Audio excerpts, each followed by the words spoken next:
Welcome back to my channel. Here is your girl Neelam. और मेरा आज का वीडियो थोड़ा यूनिक होने वाला है, या बाकी वीडियोस से जो मेरे चैनल पे अपलोडेड है उससे थोड़ा हटके होने वाला है। अगर आपको बैकग्राउंड पे किसी भी प्रकार की वॉइस आई तो प्लीज़ इसे इग्नोर करें, क्योंकि टूर्नामेंट चल रहा है मेरे कॉलेज पे, जिसके कारण बहुत हल्ला हो रहा। बट स्टिल संडे था तो आज से अच्छा मौका नहीं मिलेगा वीडियो को शूट करने के लिए। मुझे बहुत सारे नीट एस्पिरेंट्स का मेल आ रहा था कि दी फिज़िक्स कैसे पढ़ें, फिज़िक्स में कौन से बुक्स प्रेफर करें, इसके अलावा PYQs कैसे सॉल्व करें और कितने ईयर्स का सॉल्व करें। तो मेरा आज का वीडियो उन स्टूडेंट्स के लिए ही होने वाला है। मैंने अपने वीडियो को बेसिकली पाँच सेक्शंस में डिवाइड किया हुआ है, जो आपको इधर की ओर दिख जाएंगे पाँच। वन बाय वन मैं इन पाँचों टॉपिक्स को कवर करने वाली हूँ। तो चलिए वीडियो शुरू करते हैं। तो इस वीडियो का मेरा पहला टॉपिक है the marks I scored in NEET 2022 in physics. तो मैंने 43 क्वेश्चंस अटेम्प्ट किए थे, जिसमें से मेरे 2 गलत हो गए थे, तो मेरे करीब 41 क्वेश्चंस करेक्ट थे और मैंने 162 मार्क्स फिज़िक्स पे स्कोर किया था आउट ऑफ 180। आई फील इतने मार्क्स स्कोर करने के बाद शायद मैं आपको फ़िज़िक्स के लिए गाइड कर सकती हूँ। बहुत सारे बच्चों का ये क्वेश्चन था कि मैंने फ़िज़िक्स की तैयारी कहाँ से की थी। तो मेरा बड़ा भाई फ़िज़िक्स का टीचर है और उसने ही मुझे फ़िज़िक्स पढ़ाया था, जिसके कारण नीट 2022 में मैंने 180 में से 162 मार्क्स को स्कोर किया। अब मेरे वीडियो का second topic, strategies to study physics. इस सिंगल टॉपिक को मैंने 2 सेक्शंस में डिवाइड किया है। पहला सेक्शंस वो बच्चे जो किसी ऑफलाइन कोचिंग में जा कर के कोचिंग ले चुके हैं, और दूसरे वो बच्चे जिन्होंने ऑफलाइन कोचिंग नहीं ली हुई है या कहीं से ऑनलाइन पढ़ा हुआ है। पहला पार्ट वो बच्चे जो ऑफलाइन कोचिंग ले चुके हैं किसी कोचिंग से, उनके लिए। अगर ऑफलाइन कोचिंग आपने लिया है तो आपके पास में नोट्स प्रिपेयर्ड होंगे। अगर आपके पास में नोट्स प्रिपेयर्ड हैं तो किसी भी चैप्टर को सॉल्व करने के लिए, अगर मैं एग्जांपल के तौर पे लूँ तो वेव ऑप्टिक्स, 12th का एक बहुत अच्छा चैप्टर वेव ऑप्टिक्स। अगर आपने ऑफलाइन कोचिंग ली है तो आपके पास नोट्स प्रिपेयर्ड होंगे, तो उन नोट्स को, सबसे पहले पॉइंट, आप उन नोट्स को बहुत थरोली रीड करें। रीड करने के बाद पे एक कोई भी बुक आप उठा सकते हैं। बेसिकली मैंने तो DCP उठाया था, जो एक बहुत अच्छी बुक है। उसका पहले आप अनसॉल्व्ड, वो क्वेश्चन जो बहुत इजी होते हैं या बेसिकली फार्मूला बेस्ड ही होते हैं, उनको सबसे पहले आप ट्राई करें। अगर आपसे वो बहुत अच्छे से बन पा रहे हैं, उसके बाद आप फार्मूला बेस्ड के अनसॉल्व्ड क्वेश्चंस को ट्राई करें। उसके बाद में पीछे दिया हुआ होता है एक सेक्शन जो कि अनसॉल्व्ड क्वेश्चंस का ही होता है, जिसमें इजी क्वेश्चंस भी होते हैं, टफ क्वेश्चंस भी होते हैं और बहुत टफ क्वेश्चंस भी होते हैं। इन सारे क्वेश्चंस को आप ट्राई करें। इनको ट्राई करने के बाद में आप किसी भी कोचिंग का मॉड्यूल उठा सकते हैं और वहाँ से MCQ प्रैक्टिस कर सकते हैं। जितनी ज़्यादा हो सके आप MCQs प्रैक्टिस करें, क्योंकि MCQs ही एग्ज़ाम में सॉल्व करना है। अनसॉल्व्ड या सॉल्व्ड प्रॉब्लम्स नहीं आने वाले, MCQs ही आने वाले हैं। तो जितना हो सके टाइम को मैनेज करते हुए MCQs पे ही फोकस रखें। उसके बाद एटलीस्ट 10 ईयर्स का, 2010 से लेकर के 2022, एटलीस्ट 10 to 12 ईयर्स का आप PYQ उठाइए। In one sitting take just 45 questions और उनको सॉल्व करना शुरू कर दीजिए। टाइम लिमिट में ही करनी है, मतलब टाइमर सेट करते हुए हर क्वेश्चंस को बनाना है, क्योंकि एटलीस्ट फिज़िक्स के लिए 1.5 आवर आपको, अगर बाकी मैनेज करें, बायो और केमिस्ट्री को थोड़ा कम टाइम देता हुआ फिज़िक्स को अगर आप ज़्यादा टाइम देंगे तो एटलीस्ट 1.5 आवर ही आप दे पाएंगे। तो टाइम मैनेज करता हुआ आप शुरू कीजिए। उसके बाद NCERT तो करना ही है। अगर नीट पे हो तो NCERT तो करना ही है। NCERT की थ्योरी नहीं पढ़नी। NCERT की थ्योरी थोड़ी लॉजिकल होती है, अगर पढ़ लेते हो आप तो बहुत अच्छी बात है, लेकिन अगर नहीं भी पढ़ते हो तो उतना कोई बहुत बड़ा इशू नहीं होने वाला। थ्योरी कहाँ से पढ़ना है इसको मैं अपने आगे के सेशन पे कवर करने वाली हूँ। तो उसके जो एग्जाम्पल्स होते हैं, इसके अलावा एडिशनल क्वेश्चंस जो पीछे की ओर दी हुई होती है, ये सारी चीज़ों को कीजिए। उसके बाद एक NCERT एग्जाम्पलर करके बुक आती है फिज़िक्स की, उसको सॉल्व कीजिए।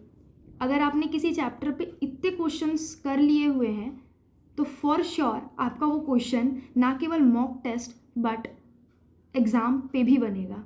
बच्चे जिन्होंने ऑनलाइन कोचिंग ली हुई है या जिन्होंने अभी तक किसी प्रकार का कोई कोचिंग नहीं लिया हुआ है, उनके लिए NV sir one of the best teacher I ever had. NV sir के कोई भी लेक्चर्स फालतू नहीं होते। आपको टेलीग्राम पे ये लेक्चर्स बहुत ईजिली मिल जाने वाले हैं और इनके लेक्चर्स अगर आपने देख लिए ना तो आप क्वेश्चन सॉल्व कर ही लोगे।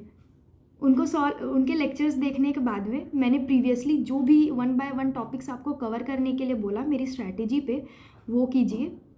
फॉर श्योर इतना करने के बाद में आपका सॉल्व होगा ही होगा। Point number 3, the books to prefer for NEET examination. DC Pandey की एक बहुत अच्छी बुक है जिसके बेसिकली 11th और 12th दोनों पे 2-2 वॉल्यूम होते हैं। इसकी थ्योरी बहुत अच्छी होती है। अगर आपने इसकी थ्योरी पढ़ ली है तो नीट पे जो भी क्वेश्चंस थ्योरी बेस्ड आने वाले हैं आप ये कर लेंगे। इसके अलावा मैंने पर्सनली इसी बुक से पढ़ाई की थी। इसके एग्जाम्पल्स, अनसॉल्व्ड, MCQs, ये सारे के सारे। इस पर PYQ क्वेश्चंस अवेलेबल नहीं होते हैं तो PYQ के लिए आपको अलग से बुक खरीदनी पड़ेगी। इसके बाद सबसे पहले तो DCP कर लें, उसके बाद PYQ ऑफ एटलीस्ट 10 ईयर्स तो करना ही है। उसके बाद NCERT पे तो मेन फोकस रखना है। NCERT की कौन कौन सी चीज़ें, ब्लू बॉक्सेस क्वेश्चन आते हैं, एग्जाम्पल्स यहाँ से भी क्वेश्चन आते हैं, मात्र डेटा चेंज करके आपको सेम क्वेश्चन नीट के एग्ज़ाम पे मिलने वाला है। उसके बाद पीछे जो एडिशनल क्वेश्चंस दी हुई होती हैं ये बहुत टफ क्वेश्चंस होती हैं, लेकिन हाँ ये बहुत अच्छी क्वेश्चंस भी होती हैं। इसके बाद भी अगर आपके पास में समय बचता है तो फिर आप NCERT एग्जाम्पलर की ओर जा सकते हैं। और फिर भी अगर आपको और आगे जाना है तो मॉड्यूल की जो बेस्ट क्वेश्चंस होती हैं उनके ओर आप जा सकते हैं। 4th topic, test for practice. अगर आप PYQs भी सॉल्व कर रहे तो पहले 45 क्वेश्चंस को आप अलग कर लें और अलग करने के बाद में आप टाइम मैनेज करें। अब टाइम मैनेज कैसे करना है तो आप अलार्म लगा सकते हो या टाइमर लगा सकते हो। ऐसा करने पे आप और उतने ही टाइम पे इन 1 सिटिंग बिना उठे या बिना किसी डिस्टर्बेंस के आपको 45 क्वेश्चंस इन 1.5 आवर्स या जितने भी टाइम आपने एक पर्टिकुलर सब्जेक्ट फिजिक्स के लिए दिया हुआ है आप उतने ही टाइम पे उसको सॉल्व करें। 45 क्वेश्चन सॉल्व करने के बाद में इन 1 सिटिंग आपको खुद को मार्क्स देने हैं, ग्रेड करना है और एनालाइज करना है कि मुझसे कौन कौन सी मिस्टेक्स हो गई जो नहीं होनी चाहिए थी और पिछले बार से मैंने क्या इम्प्रूव किया है और मैं कैसे और इम्प्रूव कर सकता हूँ।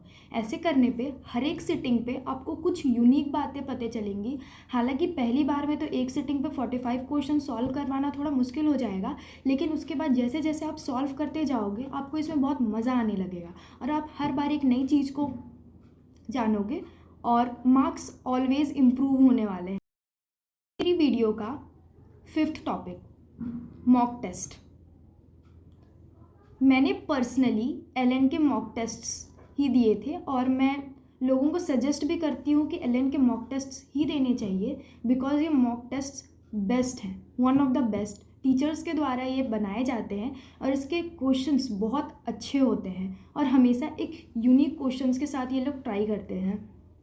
हमेशा एक नए कॉन्सेप्ट को ये लोग देने की कोशिश करते हैं, तो इनके टेस्ट सीरीज़ बेस्ट होते हैं। अगर इनके टेस्ट सीरीज़ में आपने 150 या 160 मार्क्स स्कोर किया है तो फॉर श्योर नीट के एग्ज़ाम पे भी आप 150 से 160 स्कोर करने वाले, आपके नंबर कहीं भी नहीं जाने वाले। जो भी बुक्स मैंने पर्सनली पढ़ा था इसका लिंक मैं आपको अपनी डिस्क्रिप्शन पे दे दूँगी। अगर आपके पास अभी आपने बाय नहीं किया हुआ है तो आप बाय करके, क्योंकि अभी भी काफ़ी टाइम है कि आप अच्छा स्कोर कर सकते हैं, तो पढ़ाई करते रहें। और आपको अगर किसी प्रकार का कोई भी प्रॉब्लम होगा तो आप मुझे कमेंट कर सकते हैं या मेल कर सकते हैं। मैं पूरी कोशिश करती हूँ कि मैं आपका आंसर दूँ और मैं देती भी हूँ। अगर आप चाहेंगे कि मैं अपनी अगली वीडियो आपके एग्ज़ाम के टाइम 15 डेज़ या 20 डेज़ पहले आपको क्या पढ़ना है इस पे बनाऊँ तो मैं ज़रूर इस पे बनाऊँगी अगले संडे या जब भी छुट्टी मिली या और जब भी मुझे टाइम मिला। मैंने आपके लिए वीडियोस बनाने के लिए बहुत मेहनत किया है, तो प्लीज़ लाइक और अपने दोस्तों के साथ शेयर तो करना ही है और सब्सक्राइब कर देना। और कोई भी प्रॉब्लम हुई तो आप मुझे नीचे कमेंट कर सकते हो, और डिस्क्रिप्शन में मैं अपने बुक्स का लिंक ज़रूर दूँगी। तो तब तक के लिए पढ़ते रहें, क्योंकि टाइम तो ऑलरेडी बहुत कम हो चुका है। And all the best for your exam. और मैं भगवान से दुआ करूँगी कि आपको एक बहुत अच्छा मेडिकल कॉलेज मिले अगले साल।